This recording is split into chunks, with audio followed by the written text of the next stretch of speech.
इस इलेक्शन में जो सबसे बड़ा जो चैलेंज है आवाम के लिए वो ये है कि एक तो उन्होंने घर से निकलना है और वोट डालना है। वोट डालने के बाद उन्होंने उस वोट की हिफाजत भी करनी है। तो अगर वो हिफाजत करने में कामयाब हो गए तो इनके तज्जिए गलत साबित हो जाए। नाजरीन, आपने फिर देखा कि बहुत ही तरीके से हामिद मीर साहब ने फिर बचने की कोशिश की। सीटें किसकी कितनी सीटें? देखिए, किसी को सिंपल मेजॉरिटी मिलती नज़र नहीं आती, बस इतना ही कहूँगा। फिर भी आपको कमिट करना पड़ेगा, मुझे आपको पता है। आई एम सॉरी सर, आपको पता है ना, कमिट करना पड़ेगा। आपको कहा गया। हाँ, आगे नहीं बढ़ना है। कमिट नहीं करेंगे तो आगे नहीं बढ़ेंगे यार। जब तक अच्छा, मैं काम करता हूँ इस काम को आसान करने के लिए, क्योंकि मेमल ने कहा था लेडीज फर्स्ट, तो मैं फिर बेनजीर शाह से सवाल पूछ लेता हूँ। किसकी कितनी सीटें? किसकी मैं तो इंतजार कर रही सोहेल साहब को मुझे पता है बहुत क्लैरिटी है, और मैं ऑडियंस को सस्पेंस में रखना चाहता हूँ, क्योंकि सोहेल भाई साहब का 2018 का इलेक्शन का तज्जिया डे बाय डे सही साबित हुआ था। उन्होंने कहा पंजाब बचा हुआ है नून लीग से, मरकज चला गया है नून लीग से, फिर कुछ दिन बाद उन्होंने कहा पंजाब भी चला गया है। जो कहा था वैसा वैसा होता रहा था। इसलिए मैं ऑडियंस को सस्पेंस में रख के आपसे सवाल पूछ रहा हूँ। नहीं, मैं कोई प्रेडिक्शन नहीं करूंगी भाई। ये हमारा तय हुआ था 10 से 11 से 12 के मेरे अलावा एंकर के अलावा सब प्रेडिक्ट करेंगे। कर सकती हूँ कि वोटर टर्नआउट कल जो है वो 60% से ज्यादा हो, और उसमें जो खवातीन हैं और जो नौजवान वोटर हैं वो ज्यादा तादाद में निकले। प्रेडिक्शन मैं नहीं करूंगी। सोहेल साहब जो नंबर लिखेंगे मैं उठा के यहाँ रख लूंगी और मैं वो सब चीटिंग कराएं प्लीज। फिर बड़ाई साहब, फिर मुझे ये ताकि सब मजबूर हो कमिट करने के लिए। नहीं, ये देखे ना, मैं तो अपने पहले मैं तो फिगर्स बता चुका हूँ। आप तो इनसे पूछने की बात है, मैंने तो दोहरानी है, मैंने तो सिर्फ दोहरानी है ना, मैं तो पहले बता चुका हूँ कई दफा। लेकिन सोहेल वड़ाई साहब ने भी एक बात जो है वो बार बार की है, और वो ये है कि अगर वोटर टर्नआउट कम हुआ तो उसका फ़ायदा जो है वो पुरानी जमातों को होगा, और अगर वोटर टर्नआउट ज़्यादा हो गया तो उसका फ़ायदा नई जमात को होगा। ये तो आपने कहा है कई दफ़ा। तो फिर बड़ाई साहब कितनी सीटें? सलीम साफी साहब की आवाज़ आई है। शाहजेब जी सलीम आप इतना बगैर बोले ट्रांसमिशन में इतना थक गए कि आपकी आवाज़ मुझ तक नहीं पहुँच रही। बोले। देखें, ये जिस तरह आप खुद नहीं दे रहे हैं ना आदाद-ओ-शुमार या प्रेडिक्शन नहीं दे रहे और दूसरों से करवाना चाहते हैं, तो ये पाकिस्तानी कौम भी बेसित मजमूई इसी तरह की है। ख़ुद दयानतदारी से काम नहीं लेती, वोट दयानत की बुनियाद पे नहीं देते, और ये तवक्को लगाए बैठे हैं कि उनको क़यादत दयानतदार मिले। ये आज सर्वे की बात हो रही थी, तो गैलप ही के जो डॉक्टर एजाज शफीक गिलानी साहब है, उन्होंने अभी एक किताब लिखी है जिसमें उन्होंने गुज़िश्ता 6-7 इंतखाबात का तज्ज़िया किया है। तो उसमें वो लिखते हैं, यानी एक ग्राफ है इसमें कि तमाम इंतखाबात का है, लेकिन मैं सिर्फ 2018 का ले रहा हूँ कि ज़ाती सरपरस्ती की बुनियाद पे कितने % लोग वोट देते हैं? 29%। तरक्याती कामों की बुनियाद पे 31%, जमाती वफादारी की बुनियाद पे 10%, काबिलियत की बुनियाद पे 16%, दियानत और मजहबी रुझानात की बुनियाद पे सिर्फ 10% लोग वोट देते हैं। पाकिस्तान में लोगों की टॉप प्रायोरिटी वोट डालने के लिए वो ज़ाती सरपरस्ती है, और फिर तरक्याती काम है। 2018 में सादिक अमीन को वोट दिया था।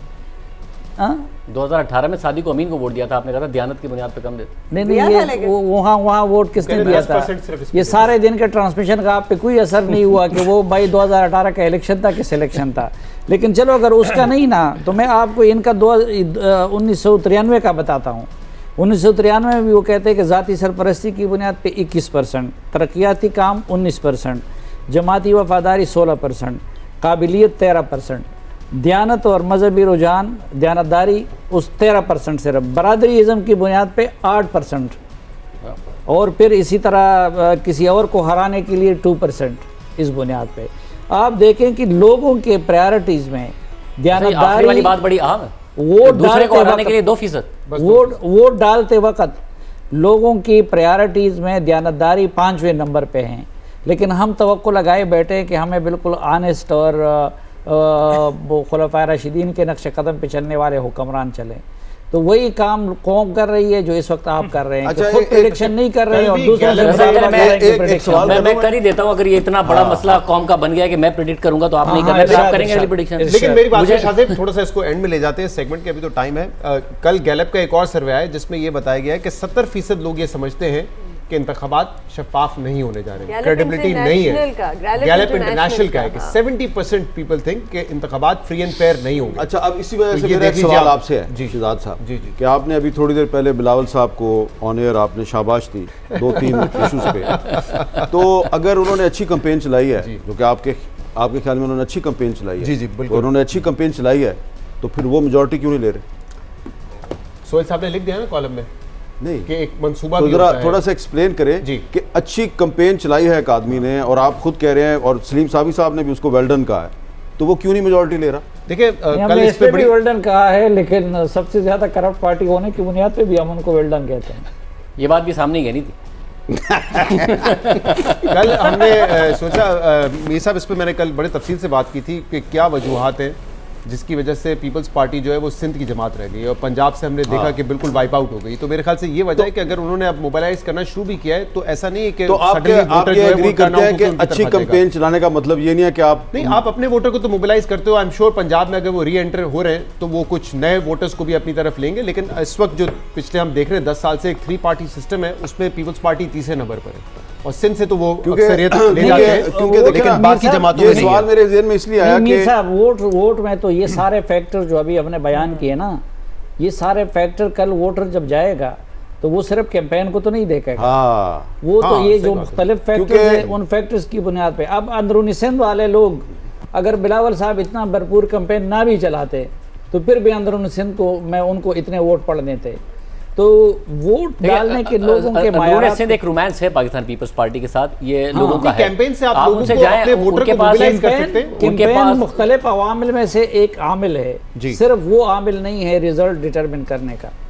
अच्छा, ये मैंने इसलिए पूछा कि मुझे बहुत से लोग सवाल कर रहे थे, मैसेजेस भेज रहे थे कि आपके साथी कह रहे हैं जी कि पीपल्स पार्टी की कैंपेन बड़ी अच्छी थी, तो फिर पीपल्स पार्टी को मेजॉरिटी क्यों नहीं मिल रही? तो जवाब जो है वो आपने दे दिया। और सुहेल वड़ाई साहब जो हैं वो अगर थोड़ा सा बताएं कि अगर आपके ख्याल में मेजॉरिटी मुस्लिम लीग नून ले रही है तो कैंपेन तो पीपल्स पार्टी की अच्छी थी, तो फिर वो मेजॉरिटी ले रही है लेकिन सादा अक्सरियत नहीं। नहीं, वो देखें 141 सीटें हैं पंजाब की, असल मुकाबला वजारत उज़्मा का होता है पंजाब में। तो पंजाब में पीपल्स पार्टी जो है उसकी वो पोजीशन नहीं रही। पहले पंजाब के अंदर बड़ी वाज़े ग्रुपिंग होती है, सिर्फ टॉप 2 को वोट मिलता है, तीसरी पार्टी को वोट नहीं मिलता, वो वाइप आउट हो जाती है।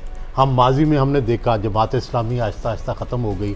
एक ज़माने में पीपल्स पार्टी के मद्दे मुकाबल बड़ी पार्टी होती थी, ठीक है। अब बिल्कुल जमात इस्लामी के 3-3, 4-4 हज़ार वोट रह गए। इसी तरह पीपल्स पार्टी के साथ हुआ कि जब तहरीक इंसाफ आ गई तो पीपल्स पार्टी जो है वो बिल्कुल नीचे चली गई, क्योंकि पंजाब के अंदर सिर्फ 2 मेन राइवल्स को वोट मिलता है, तीसरे को नहीं मिलता। ऐसा मगर क्या इसकी वजह है परफॉर्मेंस? क्योंकि मेरा तो पहला सवाल ये होता है, सर्वेज एक तरफ, बेनज़ीर शाह साहिबा आई, मैंने पहला सवाल यही पूछा, तो उनका भी पहला एक्सपीरियंस कोई अच्छा एक्सपीरियंस नहीं था कराची में एंटर होने के बाद जब वो लाहौर से आ रही हैं। आप सबका भी जब मैं बात करता हूँ तो ये सिर्फ कहने से कि नहीं हमारी परफॉर्मेंस अच्छी है, लोग सिर्फ बात करते हैं पंजाब में बेहतरी है, ये वो पंजाब को मुतासिर कर पाएंगे? उन्हें वाकई डिलीवर करना पड़ेगा और नजर आए तो फिर ही जाहिर है जी, जितनी देर तक सूबा सिंध एक मॉडल नहीं बनता उस वक्त तक पंजाब के लोगों को मुतासर करना मुश्किल है। दूसरा देखें, हर इलेक्शन का मैं पहले भी कह चुका हूँ, हर इलेक्शन को अगर एक लफ्ज़ के अंदर मुक़य्यद किया जाए तो ये इलेक्शन पंजाब में एंटी पीटीआई और प्रो पीटीआई इलेक्शन है। इसमें बिलावल साहब की या पीपल्स पार्टी की गुंजाइश ही नहीं। तो कितने एंटी पीटीआई फोर्सेस को मिल रहे हैं और कितने प्रो पीटीआई फोर्सेस को मिल रहे हैं?